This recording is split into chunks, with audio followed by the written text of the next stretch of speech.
Halo Sobat Mimi, kita gas lagi dah Devil Star-nya cuy. Karena ini udah upload sekitar 3 chapter, jadi bisalah untuk satu video, oke? Yuk kita gaskan lagi dah Devil Star-nya. Langsung aja kita gaskan. Mereview sedikit dari part sebelumnya. Setelah Yangki, dia memutuskan untuk dapat membantu keluarga Huang dengan dalih untuk dapat membantu negerinya. Membuat Qi dia pun memutuskan untuk menghabisi para bis yang ada di sekitaran dirinya. Dan apa yang dilakukan oleh Yangki memberikan sebuah jalan akses khusus kepada Jiang Fei. Bukan Jiang Fang. Waduh, dimana dia kini dapat fokus untuk dapat menghabisi Big Boss-nya. Tapi Big Boss-nya tidaklah mudah untuk dapat dikalahkan karena memang dengan sedikit counternya saja dapat membuat Jiang Fang dia langsung terluka cukup parah. Tapi di sini dengan skill miliknya di sini Jiang Fang dia malah berakhir dengan rempek, membuat dirinya menjadi sangat gila. Dan itu membuat dirinya ketika terkena sebuah serangan yang cukup kuat dari Big Boss, dirinya dapat memberikan sebuah counter ataupun rebound kepada Big Boss-nya. Dan itu jelas membuat mereka yang melihatnya sangat kagum luar biasa. Ya, gila, dia sangat luar biasa. Bahkan dia dapat memberikan serangan counter, ucap dari Qi yang melihat aksi dari Jiang Fang yang sangat luar biasa. Begitu juga dengan mereka, orang-orang yang ada di tempat ini, mereka sangat terkesima dengan aksi dari Jiang Fang. Dan itu juga tentunya berlaku kepada pimpinan keluarga Huang, di mana dia berujar, ya, seperti yang kukatakan, Jiang Fang dia adalah kartu truf kita. Bakat yang dimilikinya sangat luar biasa. Dia adalah orang yang sangat luar biasa. Dia dapat memberikan kerusakan 50% kepada Big Boss itu hanya dalam kurun waktu 90 detik. Ya, dia sangat luar biasa. Dan dengan kemampuan yang dia miliki dan kecepatan yang dia punya itu dapat membuat Big Boss-nya pasti akan segera tamat. Saat ini Big Boss itu dia kekurangan 30% kekuatannya dalam waktu singkat. Dan jika ini terus berjalan, maka sudah dipastikan kalau Big Boss ini dia akan jatuh kepada keluarga Huangku.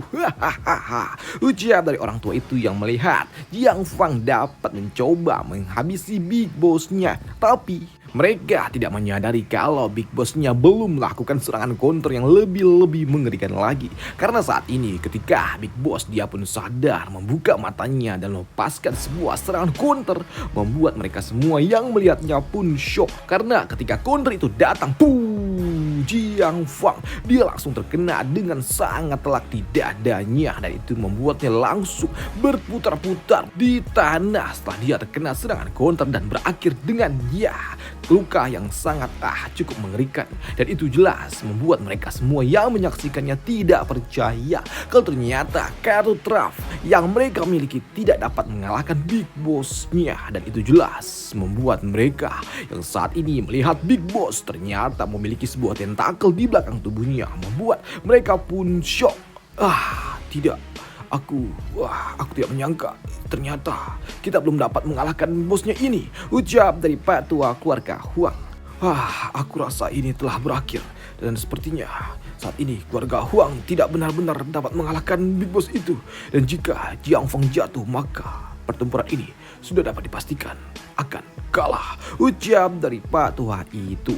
Karena memang apa yang diucapkan oleh petua itu benar adanya. Karena memang saat ini tidak cuma kalah dari Big Boss, tapi pasukan milik mereka juga telah porak-poranda dihancurkan oleh para bis yang lainnya pula. Bahkan saat ini seorang kapten dari pasukan pemerintah dia pun sama. Dia terlihat cukup sangat kesulitan untuk mencoba menahan serangan dari seorang bis. Dan itu membuat orang tua ini dia berujar, Zhao dan juga Nuan, aku telah salah dan seharusnya aku tidak membawamu ke tempat ini, ucap dari orang tua ini yang saat ini dia sedang ditahan oleh seorang bis lainnya pula. Aku cuma ingin membuktikan kepada kalian kalau aku jauh lebih kuat daripada Jiang Kai, orang yang selalu saja kalian katakan itu, ucap tua ini yang saat ini terus tertekan. Tapi jika Jiang Kai dia tidak pernah membawa kalian ke dalam bahaya seperti ini, dan aku sepertinya telah gagal karena aku membawa kalian ke tempat yang berbahaya seperti ini, ucap dari patua itu yang mulai ngalor ngidul cuy ketika dia sepertinya tidak dapat bertahan lagi dari bis yang ada di hadapannya itu. Dan untuk Nuah dan juga Zhao, mereka berdua juga sama, mereka tidak lagi lagi memiliki kekuatan mental untuk dapat mencoba melawan. Bahkan saat ini Noah yang merupakan seorang healer, dia tidak lagi dapat membantunya. Bahkan dia di sini mencoba meminta tolong kepada siapapun yang ada di dekatnya. Tolong, siapapun tolong bantu kapten kami. Ucap dari Noah yang saat ini memang udah kena mental duluan cuy. Tapi di sini Noah tidaklah mungkin dapat meminta tolong kepada mereka karena memang saat ini yang lainnya juga sedang sulit karena mereka juga harus menghadapi para beast yang cukup mengerikan. Dan melihat kejadian yang seperti ini membuat Noah pun sadar kalau tidak ada yang dapat membantunya. Dan jika terus seperti ini maka semua orang yang ada di tempat ini akan benar-benar berakhir. Karena memang sosok yang mereka lawan adalah makhluk yang sangat-sangat mengerikan dan juga kuat tentunya. Bahkan di sini kapten dari pemerintahan ini dia pun tidak yakin kalau dia dapat memenangkan pertarungan itu. Bahkan dia juga berujar, apakah tidak ada orang yang dapat menyelamatkan kami? Dan ketika Pak Tau ini telah pasrah akan nasib apa yang akan dia terima, tiba-tiba saja muncul sebuah bila-bila kecil yang datang ke arah dirinya dan itu langsung menghajar ke arah beast yang ada di depannya dan langsung meletup tepat di hadapan Pak Tua itu, yang jelas membuat Pak Tua itu dia pun shock. Dan yang melakukannya siapa lagi kalau bukan Jiangqi yang datang dengan cukup epic. Dan dia kini berlari di tengah-tengah mereka semua dan berujar, "Hei Zhao, Noah, lama tidak bertemu dan aku akan menghabisi bosnya dulu. Dan untuk kalian berdua cepatlah cari tempat untuk berlindung," ucap dari Jiangqi yang berlari meninggalkan kedua rekannya itu. Namun untuk Zhao yang melihat dan juga mendengar kalau Jiangqi ingin menghabisi Big Boss membuat dirinya tidak percaya dan dia berujar, Apa yang dikatakan? Apakah dia akan melawan Big Boss-nya? Apakah aku tidak salah dengar? Itu beneran Jiangqi? Aku dapat melihatnya, ucap dari Zhao dan juga Noah yang saat ini mereka tidak percaya kalau ternyata mereka kembali lagi diselamatkan oleh Qi.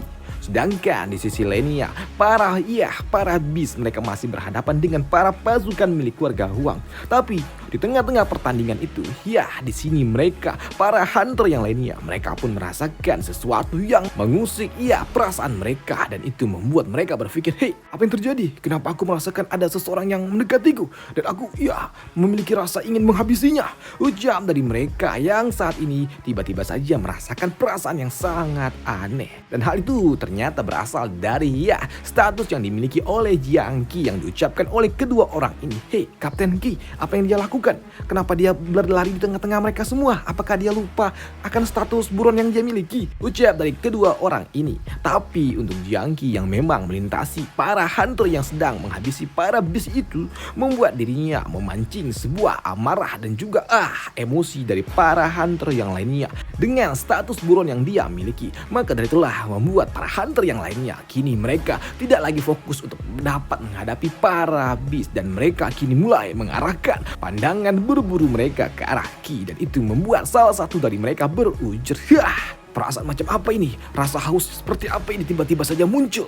Tapi sebelum aku harus menghabisi orang itu dulu," ucap dari mereka yang tiba-tiba saja membangkitkan rasa amarah miliknya dan itu ditujukan langsung ke arah Qi yang memang tiba-tiba aja melewati mereka dan itu membuat Qi dia akan dihajar oleh mereka semua. Qi dia benar-benar diincar oleh orang-orang yang ada di sekitaran dirinya dan itu terjadi karena status buron yang dimiliki oleh Qi yang sebelumnya dia dapatkan karena telah menghabisi berulang kali anggota Guild Xuanlu atau anggota keluarga Huang. Dan melihat Qi yang diincar oleh mereka semua orang-orang yang ada di tempat ini jelas membuat dua rekannya ini mereka pun shock. Apa yang terjadi dengan Qi? Apakah Qi akan benar-benar dihabisi oleh mereka? Ucap dari Noah. Tapi di sini untuk Jiangqi, serangan yang dilakukan oleh para sekelompok semut itu tidaklah berarti karena di sini Qi dia tetap dapat berlari dan itu jelas membuat mereka yang ada di tempat ini mereka pun shock dan tidak percaya kalau ternyata mereka dapat terkalahkan oleh seorang hunter level 10. Melihat Qi yang baik-baik saja jelas membuat kedua rekannya ini sangat senang. Dia sangat luar biasa, dia terlalu kuat, ucap dari Noah yang melihat Qi dapat lolos dari sergapan para hunter lainnya pula. Sedangkan untuk Pak Tua ini yang merupakan kapten dari pemerintah, dia pun tidak percaya kalau ternyata jangki yang dibicarakan oleh dua bocah itu ternyata memang sangat luar biasa. Itu adalah jangki dan dia telah dikelilingi oleh lebih dari banyak hunter level 20 dan dia masih dapat melarikan diri tanpa cedera. Apakah ini mungkin? Ucap dari Pak Tua itu. Sedangkan untuk anggota keluarga Huang di sini si botak yang merupakan kakak dari Huang Wei, dia berucap, ayah, aku merasakan ada jangki di tempat ini. Aku melihat kalau dirinya saat ini mencoba berlari menuju arah Big Boss. Ucap dari bocah botak itu. Tapi di sini patriark keluarga Huang dia berujar apa? Jangki? Memangnya apa yang bisa dia lakukan di tempat ini? Dia ingin menghabisi bosnya kah? Tidak mungkin. Biarkan saja dia. Sekarang fokus kita hanya untuk meminimalisir kerugian di dalam pertempuran ini. Ucap dari Pak Tua itu. Tapi di sini untuk bocah botak, dia pun tidak percaya dengan apa yang sedang dilakukan oleh Ki. Dan dia juga merasakan ada sebuah perasaan buruk di dalam hatinya. Dan dia berpikir, hey, Jangki, apakah dia benar-benar dapat mengalahkan Big Boss-nya? Aku memiliki firasat buruk, pikiran dari si botak. Karena memang untuk Jangki sendiri saat ini untuk dapat menghadapi Big Boss dia harus melewati sekumpulan para jenderal-jenderalnya dan itu jelas membuat Ki tentunya tidaklah mudah untuk dapat menembusnya. Aku melakukan ini semua tidak untuk membantu keluarga Huang, tapi aku melakukan ini semua untuk negeriku. Karena sebelumnya di sini Ki dia pun teringat dengan kata-kata dari Pak Tua ini, Pak Tua komandan yang mengatakan kalau semua orang bertanggung jawab atas keamanan dunia. Maka dari itulah Ki dia pun memutuskan untuk terus maju dan berjuang. Ini semua hanya untuk negeri ini. Aku harus membantu negeri ini karena memang negeri ini masih membutuhkan lebih banyak sumber daya. Maka dari itulah di sini Ki dia memutuskan untuk terus maju menghadapi Big Boss. Tapi untuk dapat menghadapi Big Boss tentunya dia tidaklah mungkin dapat menghajar bos hanya dengan serangan biasa aja. Maka dari itulah Ki dia meminta kepada AI untuk kembali membuka sebuah slot skill miliknya yang telah dia dapatkan sebelumnya. AI, aku ingin menggunakan skill yang terakhir kali aku dapatkan itu. Ucap dari Ki yang membuat kini AI. Dia pun mengizinkan kepada Ki untuk mengambil skill yang telah dia miliki, yaitu skill yang dapat mengambil beberapa atribut milik orang-orang walaupun itu hanya 0,1%. Dan skill itu cuma akan aktif kurang dari 30 menit dan setelah 30 menit skill itu akan benar-benar hilang. Aku tahu itu. Ucap dari Ki. Sini Ki dia juga berujar, awalnya aku tidak mengharapkan apa yang bisa digunakan dari skill ini karena itu hanya dapat menghasilkan 0,1%. Tapi dengan semua orang yang ada di tempat ini yang lebih dari 200.000 orang, 0,1% pasti akan memberikan dampak yang cukup mengerikan. Dan jika itu semua terkumpul, pasti akan memberikan kekuatan yang sangat luar biasa. Ucap dari Ki yang kini dia menarik kekuatan atribut dari orang-orang yang ada di sekitarnya dan itu membuat Ki dia mengumpulkan kekuatan energi yang sangat-sangat banyak. Dan apa yang dilakukan oleh Ki disadari juga oleh si botak yang berujar, lihat status dari Jangki ini sangat berbeda dan dia kini berlari ke arah Big Boss. Dan kurasa dengan kemampuan yang dia miliki ini dia bisa mencuri Big Boss-nya. Ucap dari si botak. Mendengar itu jelas membuat Pak Tua ini dia pun shock bagaimana bisa Jangki tiba-tiba saja memiliki kekuatan yang sangat dahsyat. Dan itu dapat dibuktikan dari sistem yang digunakan oleh si botak yang dapat melihat atribut milik Jangki yang tiba-tiba saja meningkat dengan sangat kuat. Bahkan saat ini si botak mengatakan kalau total atribut yang dimiliki oleh Jangki lebih jauh lebih kuat dibandingkan dengan atribut yang dimiliki oleh Jiang Fang sebelumnya. Jelas hal itu membuat Pak Tua ini dia pun shock bagaimana bisa Jangki tiba-tiba saja memiliki kekuatan yang sangat luar biasa itu. Tapi di sisi lainnya saat ini di area ikan di sini Jangki dia juga memang harus melewati beberapa makhluk itu. Dan saat ini penghalang pertama yang harus dilewati oleh Jangki adalah beast yang terlihat seperti seekor hiu yang memiliki level 51 dan itu jelas sangat mengerikan. Di mana makhluk itu dia langsung berlari dari depan menuju Ki yang ada di depannya dan melihat Ki yang harus menghadapi beast level 51 membuat Pak Tua ini dia pun tertawa dan juga tersenyum. Jangki dia akan menghadapi ikan hiu itu. Padahal aku tidak tahu atribut apa yang dia miliki dan sekuat apakah dia. Tapi Gigitan dari hiu itu adalah kekuatan yang sangat mengerikan. Bahkan untuk mereka saja yang ada di level 60, mereka harus waspada jika berhadapan dengan makhluk yang mengerikan itu. Ucap dari patua itu yang melihat Ki saat ini dia akan dilahap oleh hiu besar itu. Tapi di sini Ki menghadapi hiu itu dia tidak pun gentar sedikit pun. Bahkan diyakini menyiapkan tinjunya sebelum menghajarnya, yang membuat mereka semua yang melihatnya cukup shock. Dia tidak menggunakan itemnya, dan itu juga membuat mereka yang melihatnya shock. Bagaimana bisa Jiangqi dapat menjatuhkan manusia ikan itu hanya dengan tangannya saja? Atribut itu apakah dia nyata? Ucap dari mereka yang melihat Ki saat ini berhasil menjatuhkan makhluk besar itu seorang diri. Dan setelah Jiangqi menjatuhkan makhluk itu, kini dia pun berlari terus berlari ke arah depan. Tapi ketika Ki dia akan berlari melewati makhluk-makhluk lainnya, di sini ada ikan hijau lainnya pula yang menotis pergerakan yang dilakukan oleh Jiangqi, dan itu membuat makhluk itu dia langsung melepaskan sebuah serangan raungan ultrasonik miliknya yang sangat memekakkan telinga, dan itu membuat Ki dia langsung terduduk dan melihat Ki yang saat ini sedang mencoba menahan diri dari serangan gelombang ultra itu, membuat mereka orang-orang dari keluarga Huang tertawa. Mereka tertawa melihat Ki yang dia akan dihabisi oleh makhluk hijau itu. Anak itu dia benar-benar sepertinya tidak mengerti dengan dasar kemampuan yang dia miliki. Apakah dia masih berpikir untuk dapat mencuri bosnya? Ucap patua itu.